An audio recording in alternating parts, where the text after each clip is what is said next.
எந்தன் காதல் என்னவென்று சொல்லாமல் ஏங்க ஏங்க அழுகை வந்தது.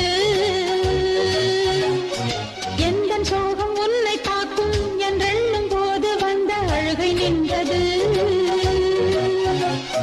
மனிதர் உணர்ந்து கொள்ள இது மனித காதல் அல்ல, அதையும் தாண்டி புனிதமானது. அபிராமியே தாலாட்டும் சாமியே நான் தானே தெரியுமா?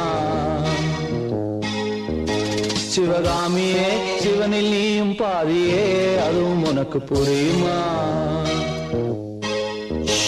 சுபலாலி லாலியே லாலி லாலியே அபிராமி லாலியே.